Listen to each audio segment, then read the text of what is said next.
A Rádio Rio de Janeiro leva até você Mediunidade e Obsessão, um programa que se propõe tirar suas dúvidas sobre esses dois temas com base na doutrina espírita. Apresentação: Moisés Santos.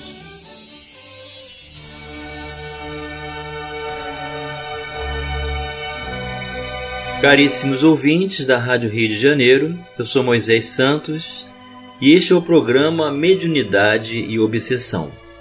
Estamos juntos nesta proposta de estudo, de reflexões, de busca de entendimento desse processo natural, dessa lei natural que é a da comunicabilidade dos espíritos conosco, os encarnados, numa via de mão dupla de comunhão de valores que pode ser apresentado de forma saudável, equilibrada, serena, com grandes conquistas no campo moral, visto que cada um de nós, meu caro ouvinte, somos um universo completo de valores, no foco, na experiência e, portanto, únicos perante o trato de que passamos as dores, as aflições, as adversidades.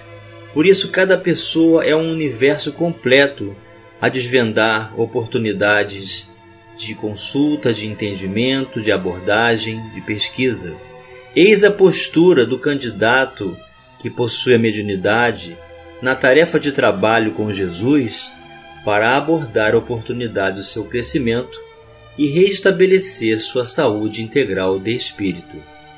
Nós estamos estudando o livro Diálogo com as Sombras. O autor é Hermínio Corrêa de Miranda. Nós já estamos na quarta parte desta obra e estamos dando continuidade ao capítulo, que é um pouco longo, Técnicas e Recursos, e estamos dividindo em partes.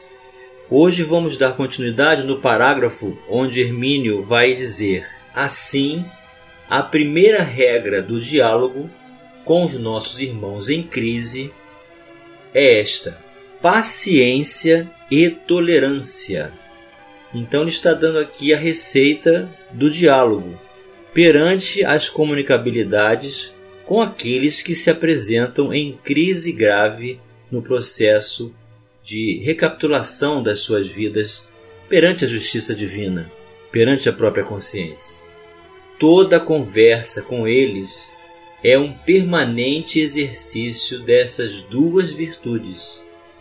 As primeiras palavras são de importância vital, são às vezes decisivas e podem constituir a diferença entre uma oportunidade de pacificação ou a alienação do companheiro por mais tempo indeterminado, em que ele continuará a buscar alhures o que não encontrou em nós, compreensão para os seus problemas e suas angústias. Então é muito importante e muito delicado o primeiro contato, as primeiras palavras que vão ser dirigidas ao comunicante, porque daí pode-se desenrolar todo um processo de pacificação e acolhimento ou de discussão gratuita e adversidades que vão repelir o comunicante. Muita coisa vai depender no desenrolar do trabalho, da maneira pela qual recebemos os nossos irmãos em crise. Nunca é demais lembrar e insistir: eles precisam de nós, justamente porque não conseguem sair sozinhos das suas dificuldades, das suas perplexidades, dos seus sofismas, da sua auto-hipnose.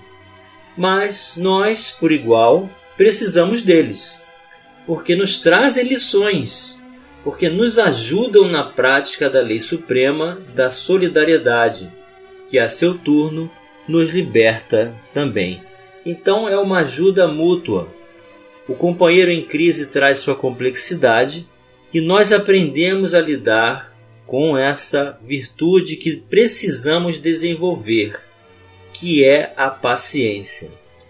E quantas vezes não são eles aqueles mesmos que causam desequilíbrios em nós próprios, ou obsessões naqueles que nos cercam, parentes, amigos, colegas, de serviço, de companheiros de jornada, enfim. Mas, meu caro ouvinte, o que o Evangelho tem a nos dizer sobre a paciência? Vamos esclarecer este conceito. Esclarecendo conceitos. Do Evangelho segundo o Espiritismo, capítulo 9. Bem-aventurados os que são brandos e pacíficos. A paciência, item 7. A dor é uma bênção que Deus envia a seus eleitos. Não vos aflijais, pois quando sofrerdes, antes bendizei de Deus onipotente, que pela dor neste mundo vos marcou para a glória no céu. Sede pacientes. A paciência também é uma caridade, e deveis praticar a lei de caridade ensinada pelo Cristo, enviado de Deus. A caridade, que consiste na esmola dada aos pobres, é a mais fácil de todas. Outra há, porém, muito mais penosa e, consequentemente, muito mais meritória: a de perdoarmos aos que Deus colocou em nosso caminho para serem instrumentos de nosso sofrer e para nos porem à prova a paciência. E mais adiante, o amigo espiritual comunicante vai dizer: coragem, amigos, tendes no Cristo o vosso modelo. Mais sofreu ele do que qualquer de vós, e nada tinha de que se penitenciar, ao passo que vós tendes de expiar o vosso passado e de vos fortalecer para o futuro. Sede, pois, pacientes, sede cristãos. Essa palavra resume tudo. Um espírito amigo, Havre, 1862. Então eis aí, meu caro ouvinte, a oportunidade de exercermos a caridade moral, de perdoarmos, de tolerarmos, de aceitar a pessoa como é, sem reprovação, sem condenação, acolhendo o comunicante. Eis as bases de um diálogo libertador, de auxílio muito facilitador para a libertação do mal do companheiro. E o autor retoma o ponto afirmando: além disso, não podemos despachá-los. Mal enunciaram as primeiras palavras, quando nem sequer sabemos ainda de suas motivações e de suas dores. Não esperemos jamais uma expressão inicial sensata e equilibrada, amorosa e tranquila, da parte daqueles que se acham desarmonizados. Se assim fosse, não precisariam de nós. Já teriam encontrado seus próprios caminhos. Esperemos, isso sim, uma eloquente manifestação de revolta, rancor, desespero, aflição, desencanto ou perplexidade, segundo a natureza dos problemas que os abrasam. Contemos com mistificações e ardis com falsidades e subterfúgios, com ódio e agressividade, com ignorância e má-fé. Em suma, com a dor do espírito aturdido pelo impasse que criou dentro de si mesmo. É claro que o primeiro impulso de hostilidade de um espírito assim tem de ser contra nós, que o fustigamos, tentando obrigá-lo a mover-se. Ele está parado no tempo e no espaço, preso à sua problemática, empenhado numa tarefa que julga do maior relevo e importância. E aparece um grupo, como o nosso, para tentar arrancá-lo daquilo que constitui o seu mundo, a sua razão de ser. Não é ele quem nos incomoda e fustiga, somos nós que o agravamos, com a inadmissível tentativa de fazê-lo desistir de seus propósitos. Como? Então, não vemos que ele não faz mais do que cobrar uma dívida, ou trabalhar pelo restabelecimento da Igreja do Cristo, ou funcionar como juiz, um processo legitimamente constituído, em que a culpa é tão clara? Que petulância, que impertinência! É preciso deixá-los falar. pois do contrário não poderemos ajudá-los. É necessário conhecer a sua história, suas motivações e suas razões. E ainda que relutem, demorem e usem de 1001 artifícios, eles acabam revelando a razão de sua presença no grupo. O longo trato com eles nos ensina que tem um hábito peculiar de pensar alto. Isto se deve a um mecanismo psicológico irresistível, do qual muitas vezes eles nem tomam conhecimento, e no qual mesmo os mais hábeis e ardilosos deixam-se envolver. É que o médium lhes capta o pensamento, e não a palavra falada. Se o médium se limitasse a transmitir-lhes a palavra, mesmo assim eles acabariam por revelar as suas verdadeiras posições, embora pudessem sonegar a verdade por maior espaço de tempo. Mas é do próprio dispositivo mediúnico converter em palavras e gestos aquilo que o espírito elabora em sua mente. Então eis aqui uma perspectiva muito gratificante de entendimento no mecanismo da psicofonia. O médium que está se servindo de intermediário para a comunicação, ele não vai traduzir exatamente as palavras do que o espírito comunicante deseja exprimir, mas também o seu pensamento. Então ele vai desenrolar a intimidade desse comunicante, o que vai facilitar então a oportunidade do intercâmbio e o auxílio do comunicante. Eles não conseguirão por muito tempo ocultar as verdadeiras causas da sua dor e a razão da sua presença, pois é isso precisamente que os traz a nós. Essas causas de tal forma gravadas nos seus espíritos, que constituem o centro, o núcleo em torno do qual gira toda a personalidade, e agrupam-se os problemas mais críticos e mais urgentes. Se conseguirmos desfazer aquele núcleo que funciona como verdadeiro centro de aglutinação, a personalidade reagrupa-se em novos equilíbrios redentores.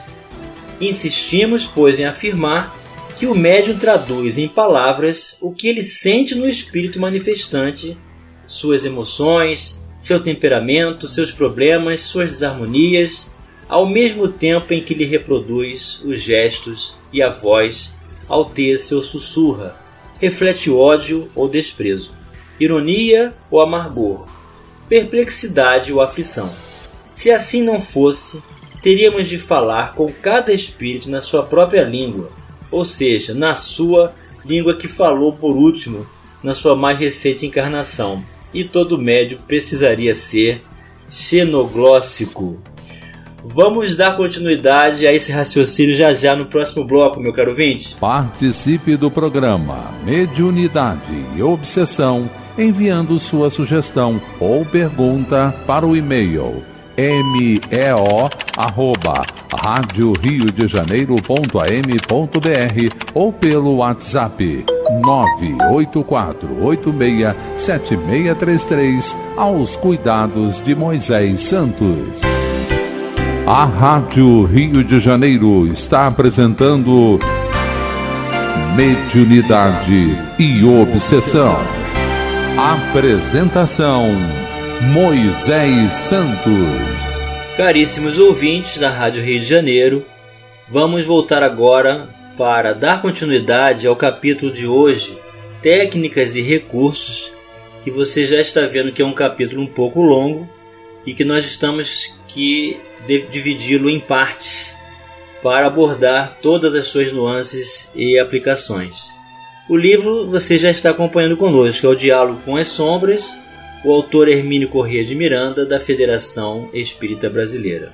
Já estamos na quarta parte desta obra e vamos dar continuidade ao que o autor está nos oferecendo, um manancial de amplitude do entendimento da comunicabilidade e o diálogo.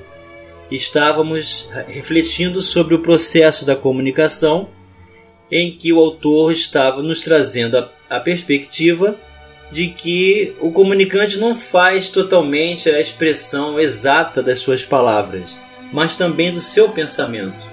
E esse é o papel do médium psicofônico, traduzir a complexidade da intimidade do comunicante na nossa língua em que nós estamos hoje utilizando na própria encarnação. E o autor ainda traz um raciocínio muito coerente. Se cada comunicante viesse que trazer na sua língua da última encarnação, da sua nação, do seu país onde ele viveu, nós não teríamos condição de abordar. E aí o médium tinha que ser xenoglóssico. O que é a xenoglossia, meu caro ouvinte? É a mediunidade que faz com que o médium possa traduzir o pensamento, a palavra verdadeira em outra língua, na sua própria língua, e trazer então a comunicação traduzida diretamente. Como essa mediunidade não é muito comum e não temos médiuns à disposição para estabelecer essa oportunidade, então o mecanismo da mediunidade já passa a ser esse processo de tradução natural. E ele continua dizendo: é certo, pois, que acabarão por revelar a razão de sua presença entre nós, e depois o núcleo de suas dificuldades maiores, muito embora seja isto o que mais parecem temer. Num caso desses, o espírito fez um longo circunlóquio filosófico teológico. Era excelente argumentador e dialético de muitos recursos. Então o autor vai nos trazer aqui um caso de um comunicante com uma cultura, com um entendimento, com uma inteligência diferenciada. Fugia a qualquer referência pessoal, a qualquer palavra que pudesse levar-nos a descobrir suas motivações. Ao cabo do diálogo, que se estendeu por mais de uma sessão, ele não se conteve mais. Seu ódio era contra mim. Seguiu meus passos desde que, abre aspas, tua maldita mãe te colocou no mundo, fecha aspas. E a dúvida que havia entre nós reportava-se ao tempo da segunda cruzada. Pretendia transformar o meu lar num hospício, disse ele, pois eu cometi contra ele um crime do qual jamais me perdoaria. Se pudesse, me destruiria. Então veja que interessante. Nós estamos trabalhando nas reuniões mediúnicas de desobsessão, com a intenção de acolher, auxiliar e de aprender. Mas veja o que acontece. Nós também estamos sendo tratados, porque também nós médiuns, dialogadores, psicofônicos, dirigentes de sustentação que compõem o grupo, também somos espíritos muito necessitados da luz do Cristo. E, portanto, a nossa reabilitação perante a justiça divina se faz oportuna nesses momentos. Em suma, deixa cair os véus com os quais tentou de início cobrir as razões de sua presença entre nós. Veio para isso mesmo, mas relutou o quanto lhe foi possível, pois sabia muito bem que, chegados ao cerne do problema, estaríamos em melhor posição para o ajudar a resolvê-lo. No fundo, ele estava mesmo cansado de sofrer, porque a vingança e a perseguição tanto sacrificam o perseguido quanto o perseguidor. Em outro caso, depois de muito debatermos as questões suscitadas entre nós, ele deixou escapar o fragmento de uma palavra reveladora. A certa altura do diálogo, lembro a ele a inesquecível palavra de Gamaliel perante o Sinédrio: não aconteça que vos encontreis lutando contra Deus. Percebi que a citação o atingiu mais profundamente do que ele talvez desejasse. Resmungou que nada tinha com Gamaliel, mas evidentemente estava envolvido no doloroso processo da cruz, e disse: eu era um sol. Estacou subitamente e comentou consigo mesmo: veja o que eu ia dizendo, sempre fui um soldado.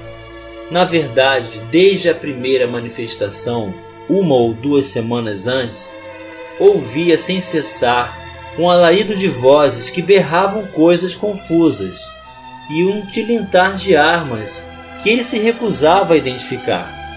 Participara, pois, como soldado romano ou do próprio templo, da penosa missão de aprisionar o Cristo, ou de conduzi-lo ao longo de sua inesquecível Via Crucis. Era esse o problema que ele mais temia revelar, mas que precisava enfrentar para liberar-se. Este caso encerra outra lição importante. Chamemo-la a lição do arrependimento construtivo, ao qual há referências alhures nesse mesmo livro. Para não transformar o tema numa composição literária, baste nos lembrar que há dois tipos de arrependimento, o positivo e o negativo. O primeiro, o positivo, ajuda-nos a reconstruir logo o que destruímos, a refazer o que não podemos mais desfazer. O segundo, o negativo, mantém-nos paralisados à beira do caminho, enquanto nossos companheiros e nossos amores seguem à frente.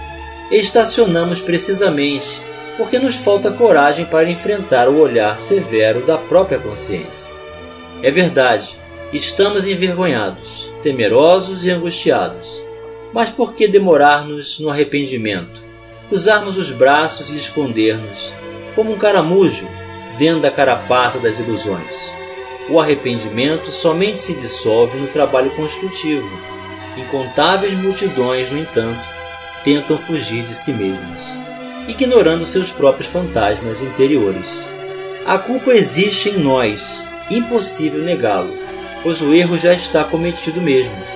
O que temos de fazer agora não é fingir que ela não existe, porque é justamente esse fingimento, essa fuga, que nos mantém presos, detidos, marcando o passo, vendo a multidão passar por nós em busca da paz.